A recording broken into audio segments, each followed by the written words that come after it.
आज हम पढ़ रहे हैं सोप क्या होता है, साबुन क्या होता है। तो देखो मैंने एक टॉपिक बताया था, फैट ऑयल पर NaOH की रिएक्शन हम कराते हैं तो बनता है सोप, RCOONA प्लस ग्लिसरॉल। इस पूरी प्रोसेस को हमने नाम दिया था सपोनिफिकेशन। क्या नाम दिया था? सपोनिफिकेशन। यहां हमारे पास NaOH की जगह पे अगर आप QH लोगे तो बनेगा RCOOK, ये भी सोप है। ठीक है, अब ध्यान से सुनिए, जहां सोडियम सॉल्ट आएगा, सोडियम सॉल्ट ये, तो ये होता है कपड़े धोने वाला साबुन, क्लॉथ वॉशिंग साबुन। और जिसमें पोटेशियम आता है वो होता है बाथिंग साबुन, बाथिंग सोप, नहाने का साबुन।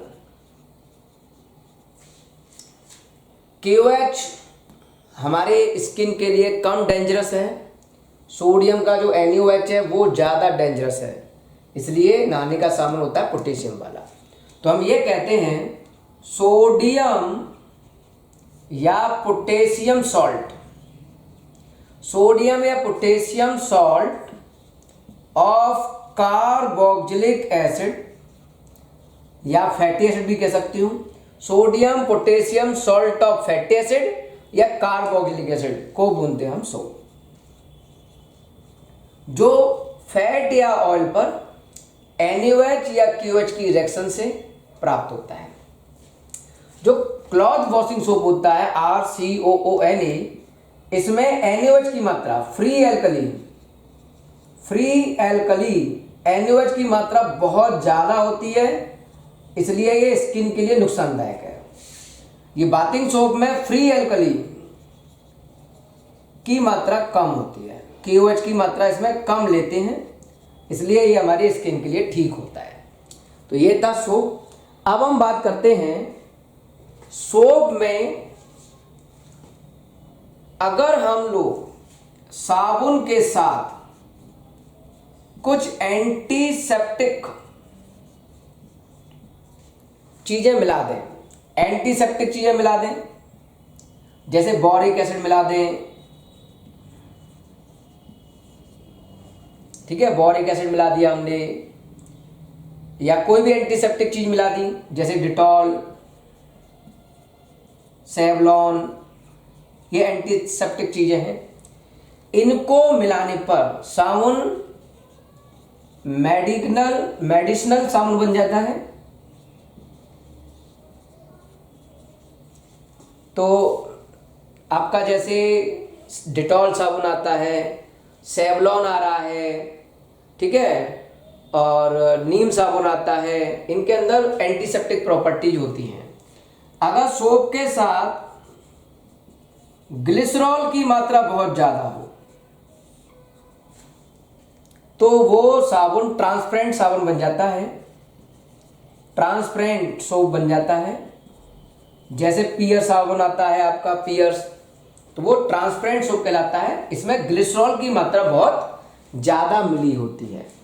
चलो अब हम बात करते हैं सोप की वर्किंग की बात करने वाले हैं। पहले हम समझेंगे डिटर्जेंट क्या होता है, फिर हम बात करेंगे डिटर्जेंट के बाद इन दोनों की वर्किंग। सोप समझ में आया? तो सोप क्या था? तो मैंने कहा सोप था सोडियम और potassium salt of carboxylic acid. अब हम बात करते हैं डिटर्जेंट की। डिटर्जेंट होता है केवल सोडियम सॉल्ट, क्योंकि डिटर्जेंट से नहाना नहीं हमको, सोडियम सॉल्ट होता है, पोटेशियम नहीं लेते, sodium salt of benzene sulphonic acid, benzene sulphonic acid. Detergent होता है sodium salt of benzene sulphonic acid, ये डिटर्जेंट कहलाता है। ओके, डिटर्जेंट की अगर हम बात कर रहे हैं तो इसके भी एग्जाम्पल हम बात करें तो जो आप लोग नॉर्मली कपड़े धोने के लिए डिटर्जेंट यूज करते हो, निरमा, फेना, सर्फ एक्सल, ठीक है, घड़ी, तो ये सब डिटर्जेंट हो गए एक तरह से। तो जो कपड़े धोने के लिए डिटर्जेंट यूज करते हैं वो तो डिटर्जेंट है ही, जैसे आपका सर्फ एक्सल हो गया, स्पेलिंग देख लेना, है ना, और भी है फेना, घड़ी। इसके अलावा जो आप बालों को धोने के लिए शैम्पू यूज करते हो, हेयर शैम्पू, ये भी डिटर्जेंट की कैटेगरी में आता है। हेयर शैम्पू भी डिटर्जेंट की कैटेगरी में आता है। टूथपेस्ट, टूथपेस्ट जो आप यूज करते हो, कॉलगेट, पेप्सोडेंट, ठीक है, पतंजलि का, ये सभी भी डिटर्जेंट की कैटेगरी में ही आते हैं, ध्यान रखना। तो केवल कपड़े धोने वाले जो सर्फ एक्सल वगैरह हैं वो डिटर्जेंट ऐसा नहीं है, हेयर शैम्पू और टूथपेस्ट भी डिटर्जेंट की कैटेगरी में आते हैं। अब हम बात करते हैं सोप या डिटर्जेंट, जो ये वाला डिटर्जेंट और जो नहाने का या कपड़े धोने का साबुन होता है वो वर्क कैसे करते हैं, इसके बारे में समझते हैं। तो देखो, सोप या डिटर्जेंट में इस तरह से एक टेल होती है और एक हेड पार्ट होता है। ये हेड पार्ट है जो कि COONA या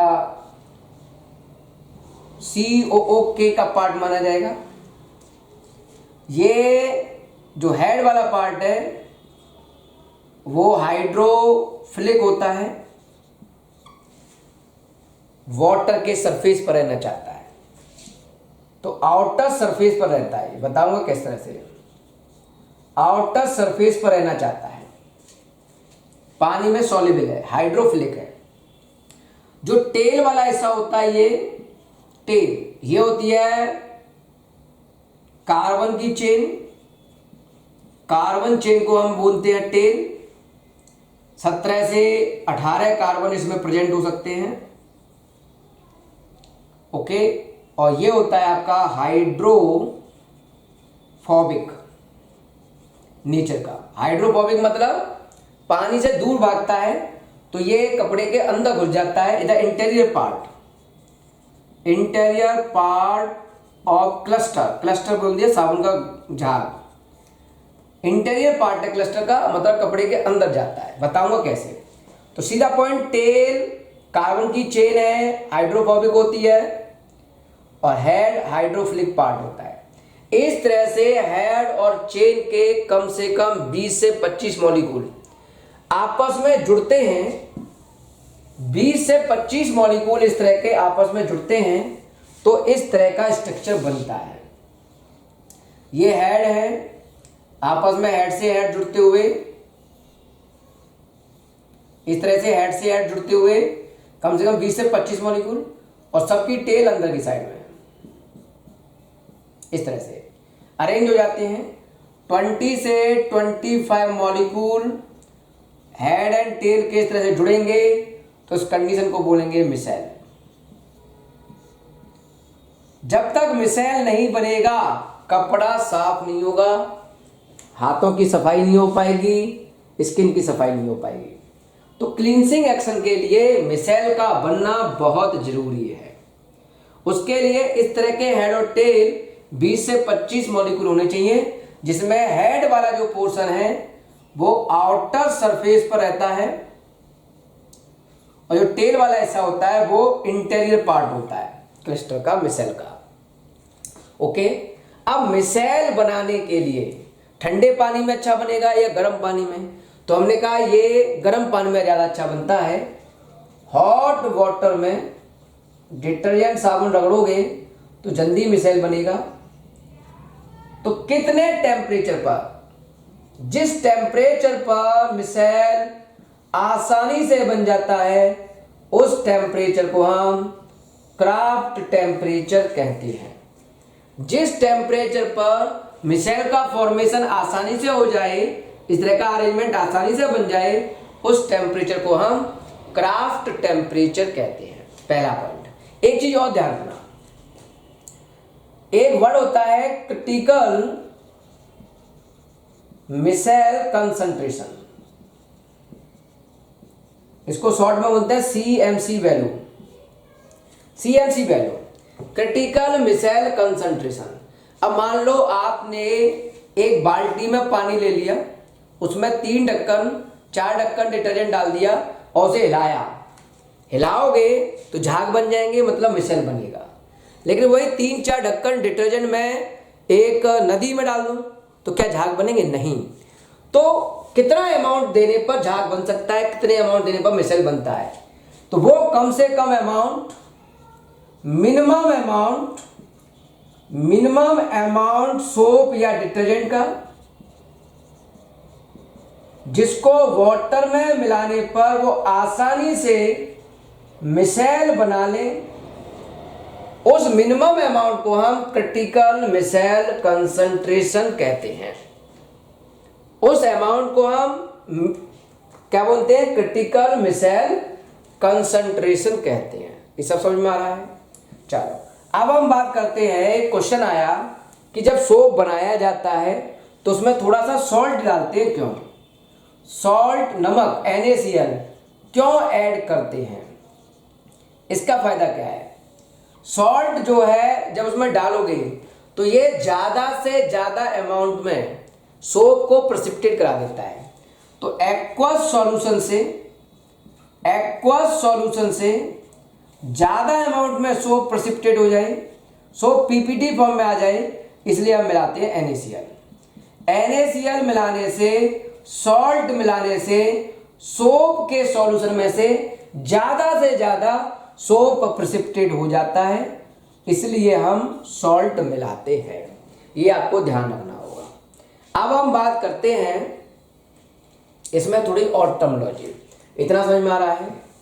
थोड़ा और आगे समझने की कोशिश करते हैं, कैसे सोप वर्क करेगा, क्या टर्मिनोलॉजी और हमको लेनी होगी, वो हमको समझना है। सबसे पहले हम बात करते हैं स्कम क्या होता है। तो देखो, एक होता है हार्ड वाटर, एक होता है सॉफ्ट वाटर। सॉफ्ट वाटर के साथ साबुन, सोप आसानी से फॉर्म बना सकता है, झाग बना सकता है। सोप या डिटर्जेंट आसानी से झाग बना लेता है सॉफ्ट वाटर के साथ। लेकिन जब हार्ड वाटर के साथ साबुन को हम रगड़ते, केवल साबुन, सोप को रगड़ते हैं, तो फॉर्म प्राप्त नहीं होता है, झाग प्राप्त नहीं होता है। तो ये वाटर हो गया हार्ड वाटर। ऐसा क्यों? एक्चुअल में हार्ड वाटर में इम्प्योरिटी प्रेजेंट होती हैं, कैल्शियम और मैग्नीशियम के कुछ सॉल्ट की, जैसे बाइकार्बोनेट सॉल्ट,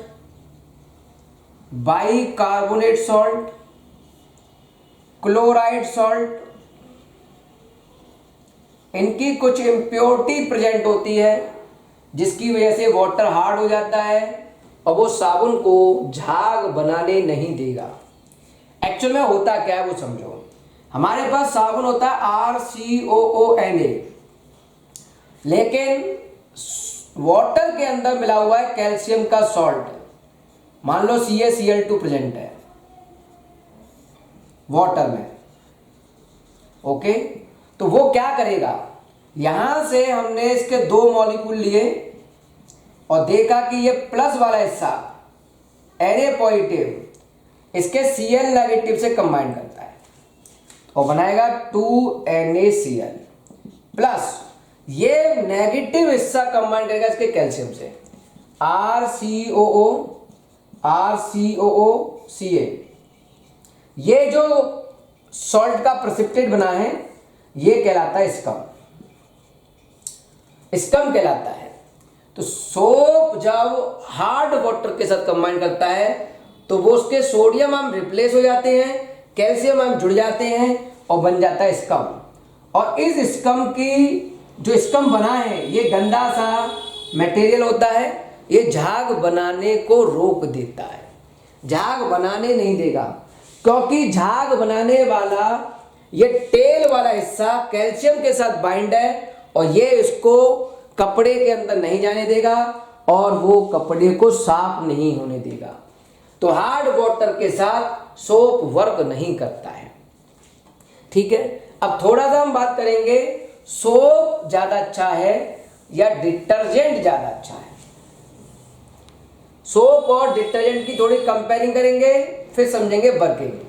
सोप और डिटर्जेंट, तो देखो बेटा, अगर हार्ड वाटर है, यहां ले देता हूं थोड़ा, अगर हार्ड वाटर है तो बेटा सोप काम नहीं करता, झाग नहीं बनाता, कपड़ा साफ नहीं करता, डिटर्जेंट कर सकता है। अगर वाटर में एसिड की मात्रा ज्यादा है, एसिडिक वाटर है, तो सोप काम नहीं करता, डिटर्जेंट काम कर सकता है। डिटर्जेंट झाग देगा हार्ड वाटर में भी और एसिडिक वाटर में भी झाग देता है। और क्या, क्लींजिंग एक्शन, सफाई करने की क्षमता, क्लींजिंग पावर सोप की कम होती है और डिटर्जेंट की क्लींजिंग पावर ज्यादा। क्यों?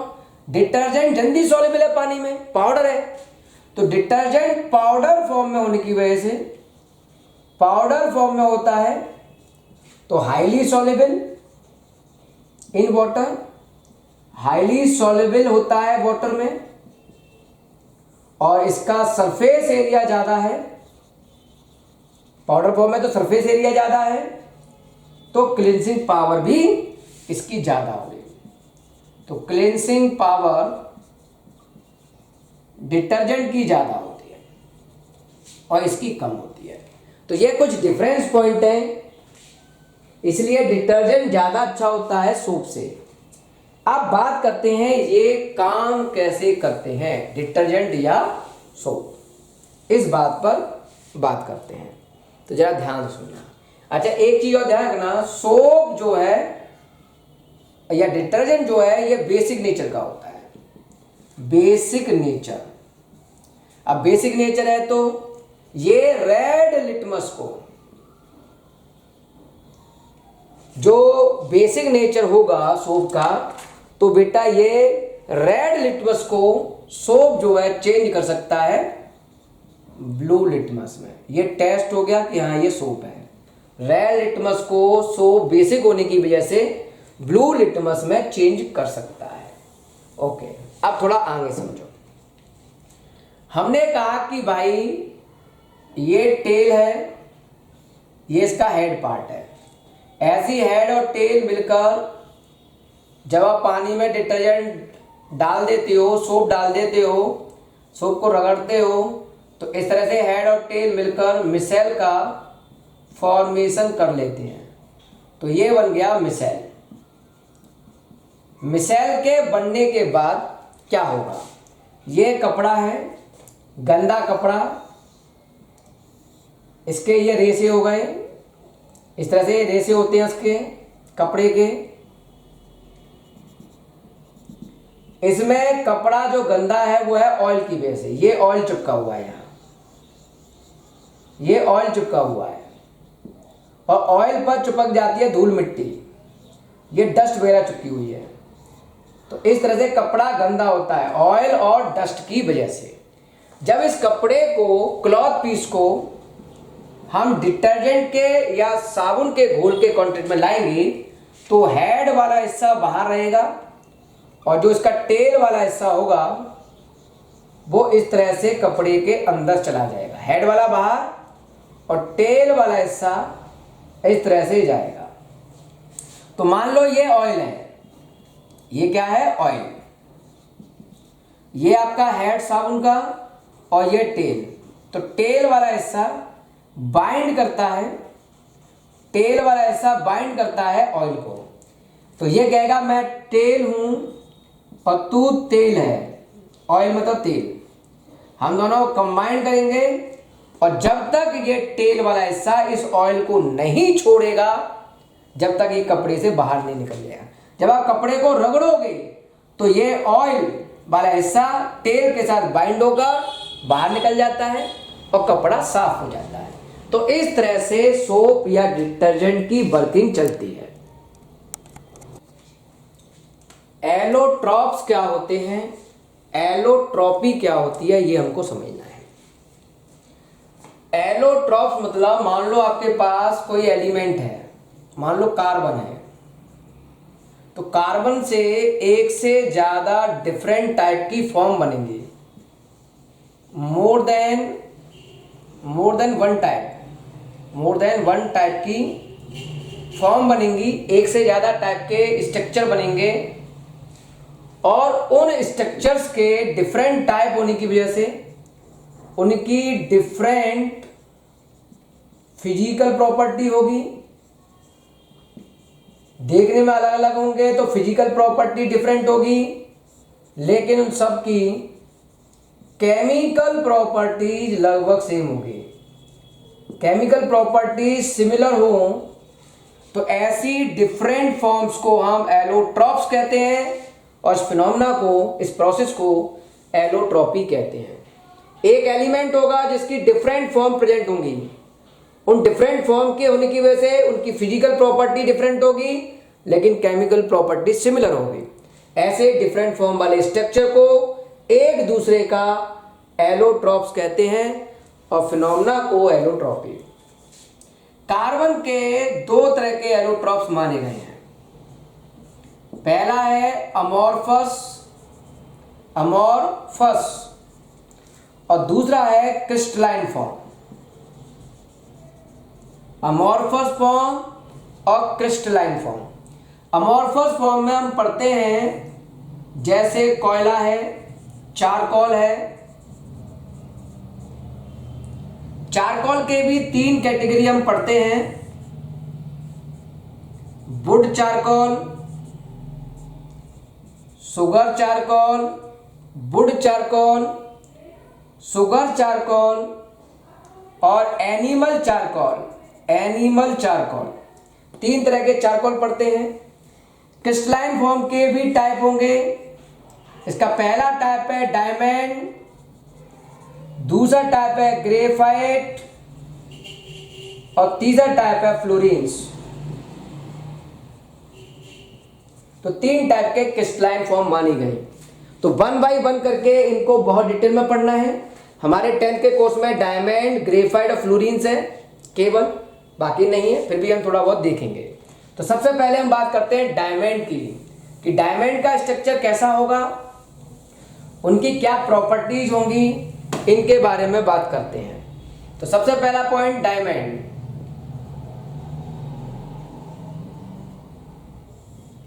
डायमंड का जो स्ट्रक्चर होता है वो बड़ा कॉम्प्लिकेटेड होता है, ठीक है। इसमें एक कार्बन के पास 4 इलेक्ट्रॉन हमने माने। सिंपल डायग्राम बना रहा हूं मैं, 3D डायग्राम होता है इसका, 3 डायमेंशनल डायग्राम, जो हम वर्किंग वीडियो में भेज देंगे।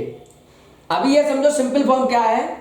एक कार्बन के पास 4 इलेक्ट्रॉन है और इस वाले इलेक्ट्रॉन के साथ दूसरा कार्बन ज्वाइंट हो गया, इस वाले इलेक्ट्रॉन के साथ दूसरा कार्बन ज्वाइंट हो गया, इस वाले के साथ दूसरा कार्बन ज्वाइंट हो गया और इस वाले के साथ दूसरा कार्बन ज्वाइंट हो गया, फिर इसके साथ कोई तीसरा कार्बन ज्वाइंट होगा। इस तरह से ये प्रोसेस जुड़ती चली जाएगी। इसके साथ फिर इसके 4 इलेक्ट्रॉन होंगे, उसके साथ कोई और जुड़ा होगा, इसके साथ कोई और जुड़ा होगा, इसके साथ कोई और जुड़ा होगा। इस तरह से जुड़ते चले जाएंगे स्ट्रक्चर। तो वो हम 3D में समझेंगे बाद में। तो मैंने केवल सिंपल फॉर्म यहां शो करी कि 4 इलेक्ट्रॉन इस कार्बन में प्रेजेंट हैं और चारों इलेक्ट्रॉन बॉन्डिंग में चले गए। 4 इलेक्ट्रॉन प्रेजेंट थे और चारों इलेक्ट्रॉन चले गए बॉन्डिंग में। चारों इलेक्ट्रॉन जब बॉन्डिंग में गए तो कोई फ्री इलेक्ट्रॉन नहीं है, फ्री इलेक्ट्रॉन एब्सेंट, इसलिए डायमंड में करंट फ्लो नहीं होगी। Poor conductor of electricity, poor conductor of heat. ना तो इसमें आसानी से हीट पास होगी, ना इसमें आसानी से करंट पास होगी, तो पुअर कंडक्टर माना गया। हमने इस जगह पर एक डायमंड का पीस लगा दिया ये, और इस तरह से वायरिंग करके उसमें करंट पास की, और यहां लगा दिया एक बल्ब। तो जब यहां से करंट गई, यहां तक आई, लेकिन इससे पास होकर वो यहां नहीं आई, तो ये बल्ब नहीं जलेगा। जब बल्ब नहीं जला तो हम समझ गए कि ये डायमंड का पीस करंट पास नहीं कर रहा है, मतलब ये पुअर कंडक्टर है। और उसका रीजन है चारों इलेक्ट्रॉन बॉन्डिंग में जा चुके हैं, कोई इलेक्ट्रॉन फ्री नहीं है, कोई इलेक्ट्रॉन फ्री नहीं है। तो diamond is a poor conductor of electricity, poor conductor of heat. अगला पॉइंट समझते हैं। कार्बन के साथ, जब कार्बन के साथ बॉन्डिंग होती है तो ये कार्बन का एटम और ये दूसरे कार्बन का एटम, ये तीसरे कार्बन का एटम, ये चौथे कार्बन का एटम, इस तरह से बहुत सारे कार्बन के एटम आपस में जुड़ते हैं। तो एक 3 डायमेंशनल 3D कह लो, 3 डायमेंशनल अरेंजमेंट बन जाता है डायमंड के स्ट्रक्चर में।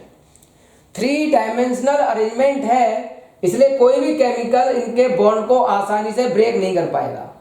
किस बॉन्ड को ब्रेक करूं, इतने सारे बॉन्ड हैं, इसलिए लेस रेक्टिव, आसानी से ये रिएक्शन नहीं करता, पुअर रेक्टिव है। क्योंकि इन दोनों एटम का जो साइज है वो बहुत छोटा है। कार्बन का साइज छोटा होता है तो उनकी जो बॉन्ड लेंथ होती है, बॉन्ड लेंथ वो बहुत ही स्मॉल होती है, जिसकी वजह से बॉन्ड एनर्जी बहुत हाई होगी। बॉन्ड एनर्जी हाई हो गई, इसलिए तोड़ना इसको आसान नहीं होगा। ये बहुत क्लोजली अरेंज होंगे, क्लोजली अरेंज। जब क्लोजली अरेंज होंगे तो ये बहुत ज्यादा हार्ड होंगे। तो डायमंड बहुत ही हार्ड मटेरियल होता है। जब ये बहुत ही हार्ड मटेरियल होता है तो इसका यूज किया जाता है as a abrasive. Hard nature होने की वजह से इसका यूज एब्रेसिव के तौर पे किया जाता है। एब्रेसिव का मतलब स्टोन वगैरह को घिसने के लिए, कटिंग करने के लिए इसका प्रयोग किया जाता है। ठीक है, लेस रेक्टिव है, हार्ड नेचर का है, एब्रेसिव नेचर है, ये समझ में आ जाए। चमक बहुत ज्यादा होती है, लश्चरस होता है ये, लश्चर, चमक बहुत ज्यादा होती है। लश्चर मतलब चमक बहुत ज्यादा होती है क्योंकि इसका रिफ्रैक्टिव इंडेक्स बहुत ज्यादा हाई है। इसका रिफ्रैक्टिव इंडेक्स होता है 2.45 के आसपास, जो ग्लास के कंपेयरिंग में बहुत ज्यादा है। इसलिए डायमंड में बहुत ज्यादा चमक होती है, इसलिए ये ज्वेलरी के तौर पे भी यूज किया जाता है। ज्वेलरी के तौर पर इसका प्रयोग किया जाएगा। ये कुछ पॉइंट बता रहा हूं मैं प्रॉपर्टीज के। अब थोड़ा और आगे की बात करते हैं। पहला पॉइंट, इसकी डेंसिटी हाई है, हार्ड नेचर है तो डेंसिटी बहुत हाई होती है। इसकी डेंसिटी हम लोग मानते हैं लगभग में 3.5 ग्राम पर ml के हिसाब से। इतनी डेंसिटी होती है ग्रेफाइट उसकी डायमंड की, जो बहुत ही हाई मानी गई है। इनसॉल्युबल इन वाटर, ये कह लो इनसॉल्युबल है, किसी में भी सॉल्युबल नहीं है। वाटर में क्या, किसी में भी सॉल्युबल नहीं है। डायमंड इनसॉल्युबल है, ये किसी में भी सॉल्युबल नहीं होगा। लेस रिएक्टिव है, फिर भी डायमंड रूम टेम्परेचर पर तो रिएक्ट नहीं करता, लेकिन एयर के साथ, डायमंड एयर के साथ लगभग 900 डिग्री सेल्सियस के आसपास जल जाता है, बर्न हो सकता है और ये CO2 में कन्वर्ट हो सकता है। तो ये कुछ प्रॉपर्टी बताई मैंने। अब बात आती है कहां यूज होगा, यूज कहां होगा। तो हम कहेंगे बहुत ज्यादा हार्ड है, एब्रेसिव के तौर पे इसका यूज होगा। एब्रेसिव के तौर पर कटिंग करने के लिए यूज कर सकते हैं। स्टोन को ग्राइंडिंग करने के लिए, ग्राइंडिंग ऑफ स्टोन वगैरह को घिसने में इसका प्रयोग किया जाता है। ग्लास को काटने में इसका प्रयोग किया जाता है। ओके, क्योंकि रिफ्रैक्टिव इंडेक्स ज्यादा है, हाई है, चमक ज्यादा है, तो इसे डेकोरेटिव ज्वेलरी में यूज कर सकते हैं। एक तरह से हम इसे डेकोरेटिव स्टोन के रूप में मानते हैं, डेकोरेटिव स्टोन इन ज्वेलरी, पहन सकते हैं हम इसको ज्वेलरी के तौर पर। ये इसका एक यूज है। जो स्पेस क्राफ्ट की विंडो होती है, स्पेस क्राफ्ट की विंडो, जब ये बहुत हार्ड है तो स्पेस क्राफ्ट विंडो बनाई जाती हैं। जो स्पेस में जाते हैं जेट प्लेन वगैरह, उनकी विंडो बनाई जाती है डायमंड की। जैसे हमने डायमंड का स्ट्रक्चर पढ़ा था, कार्बन, और ये कार्बन के साथ बॉन्डिंग, एक इलेक्ट्रॉन यहां बॉन्डिंग, एक इलेक्ट्रॉन की बॉन्डिंग यहां कराई थी, एक इलेक्ट्रॉन की बॉन्डिंग यहां। इस तरह से हमने बॉन्डिंग में चारों इलेक्ट्रॉन यूज किए। इस तरह के अरेंजमेंट को जिसमें 4 एटम जुड़े हों, उस अरेंजमेंट को हम बोलते हैं टेट्राहेड्रल शेप। और 11th में हम पढ़ाते हैं, इसकी हाइब्रिडाइजेशन होती है sp3, हाइब्रिडाइजेशन। 10th लेवल पर नहीं पढ़ना है इसको, 11th लेवल पर हम हाइब्रिडाइजेशन का नाम बता सकते हैं। sp3 हाइब्रिडाइजेशन होती है, टेट्राहेड्रल शेप होती है, बहुत ही स्ट्रॉन्ग बॉन्ड है यहाँ, और इस स्ट्रॉन्ग बॉन्ड की वजह से इस इलेक्ट्रॉन को, इस बॉन्ड को तोड़ने में एनर्जी बहुत ज्यादा लगेगी, एनर्जी ज्यादा रिक्वायर्ड होगी, इसलिए इसका बॉइलिंग पॉइंट, इसका मेल्टिंग पॉइंट बहुत हाई होता है। तो डायमंड का मेल्टिंग पॉइंट, बॉइलिंग पॉइंट भी बहुत ज्यादा हाई होता है। नेक्स्ट टॉपिक है ग्रेफाइट। ग्रेफाइट का जो स्ट्रक्चर है वो कुछ हेक्सागोनल टाइप का होता है। जैसे ये हमने एक हेक्सागोनल स्ट्रक्चर बनाया, ये होती है हेक्सागोनल स्ट्रक्चर। मैंने एक और हेक्सागोनल बना दिया यहां। इस तरह से हेक्सागोनल स्ट्रक्चर इसके होते हैं। एक हेक्सागोनल मैंने यहां बना दिया, ठीक है। ऐसे मैंने एक हेक्सागोनल नीचे बनाया,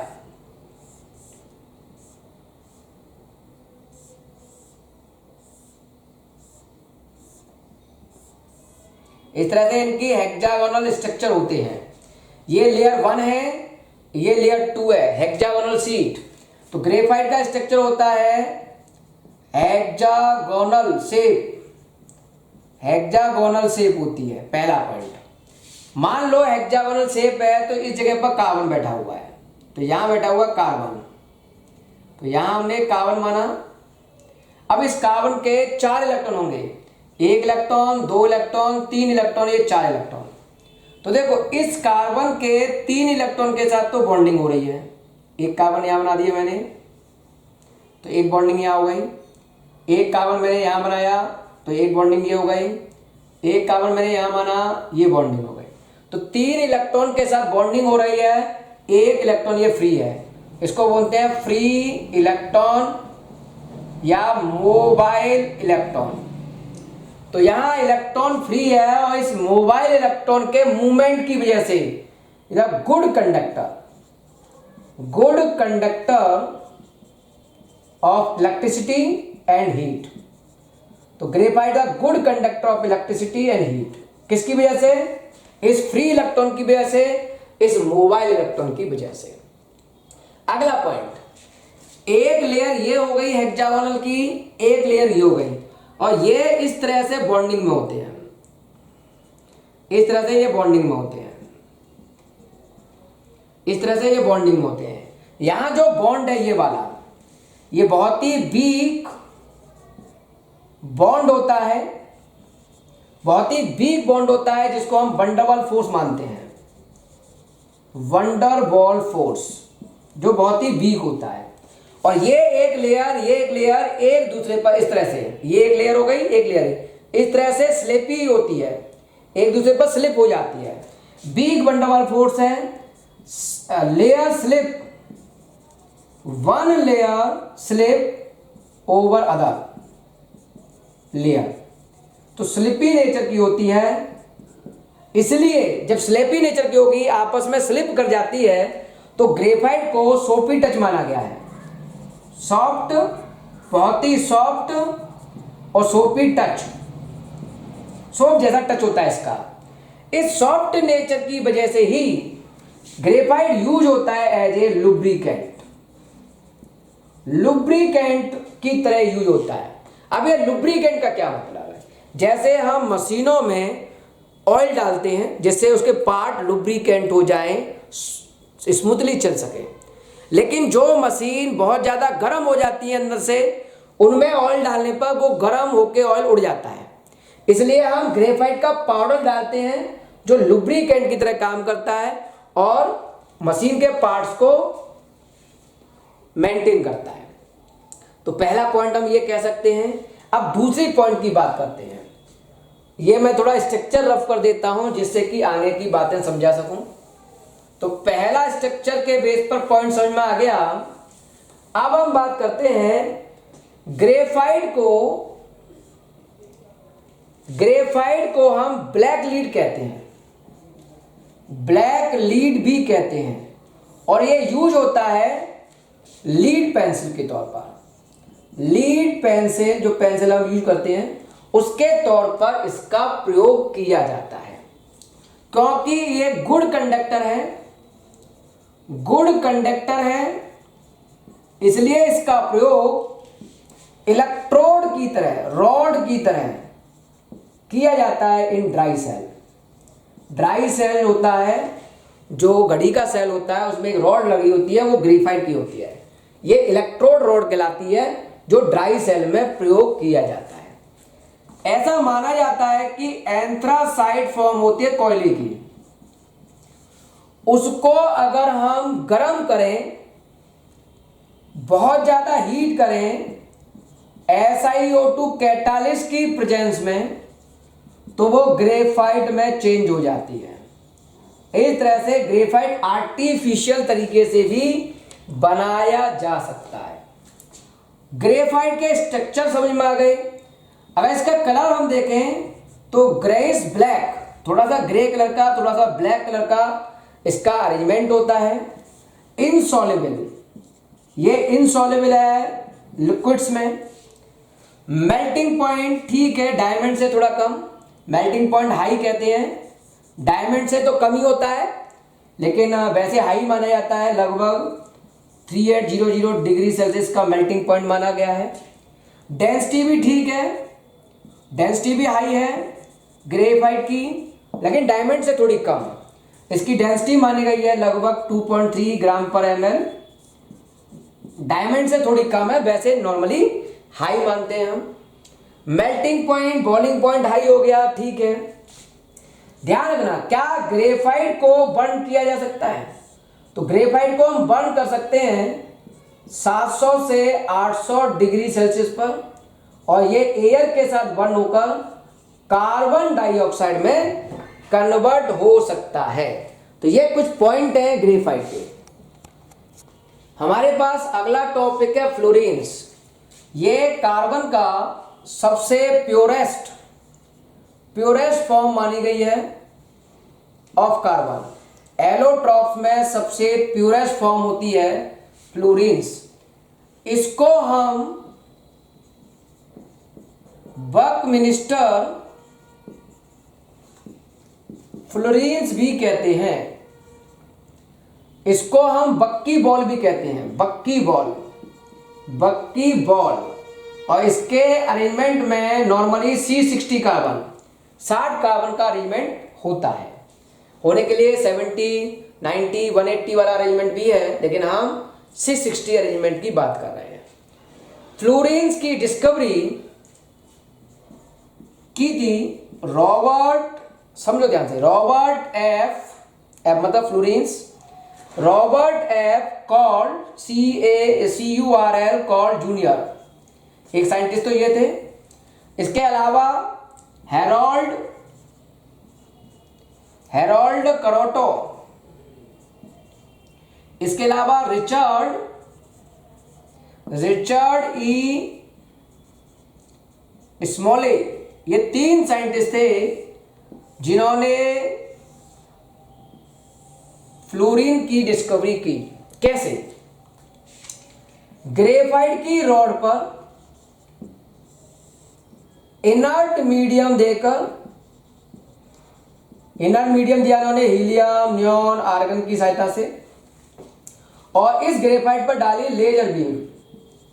लेजर बीम डाली गई और लेजर बीम से इसको गर्म करके फ्लोरेंस प्राप्त की गई, C60 प्राप्त की गई। इस तरह से ये बना, इन साइंटिस्टों ने बनाया। अगर हम बात करें तो इसका स्ट्रक्चर फुटबॉल की बॉल जैसा होता है। फुटबॉल की बॉल जैसा होने की वजह से इसे बक्की बॉल माना गया। इस फुटबॉल की बॉल में, जैसे फुटबॉल की बॉल में आप स्ट्रक्चर देखो तो कुछ हेक्सागोनल और कुछ पेंटागोनल रिंग दिखती हैं। इसको बोलते हैं 5 कार्बन की पेंटागोनल रिंग, 5 कार्बन की, और इसको बोलते हैं हेक्सागोनल रिंग, 6 कार्बन वाले। इस तरह की 12 पेंटागोनल रिंग और 20 हेक्सागोनल रिंग फ्लोरेंस के बक्की बॉल में पाया जाता है। इसमें जब स्ट्रक्चर बनता है यहां, तो इस बक्की बॉल के अंदर लगभग 60 कार्बन का अरेंजमेंट दिखाते हैं और कॉर्नर की संख्या 60 मानी गई है। इन हेक्सागोनल रिंग में इसकी संख्या मैंने 12 बोली, इसकी संख्या मैंने 20 बोली, ठीक है। इनके अंदर डबल, फिर सिंगल, फिर डबल, फिर सिंगल, अल्टरनेटिव डबल और सिंगल बॉन्ड माने गए। मतलब इनका स्ट्रक्चर एक तरह से hollow, cage like, football like, bucky ball like माना गया, जिसमें अल्टरनेटिव डबल और सिंगल बॉन्ड भी हुए। इसमें 12 पेंटागोनल रिंग और 20 हेक्सागोनल रिंग मानी गई। इसके अलावा अगर हम बात करें C60 बकमिंस्टर फ्लोरीन की, तो हम बात करते हैं ये प्योरेस्ट फॉर्म है और इसका यूज होता है एज ए सुपर कंडक्टर। ये बहुत ही सुपर कंडक्टर की तरह यूज होता है। ये कैटालिस्ट और लुब्रिकेंट, कैटालिस्ट की तरह और लुब्रिकेंट की तरह भी इसका यूज होता है। इसकी सहायता से रेनफोर्स प्लास्टिक बनाई जाती है और इसका यूज किया जाता है ट्रीटमेंट्स ऑफ एड्स की जो बीमारी होती है उसके ट्रीटमेंट में भी फ्लोरीन्स का प्रयोग किया जाता है।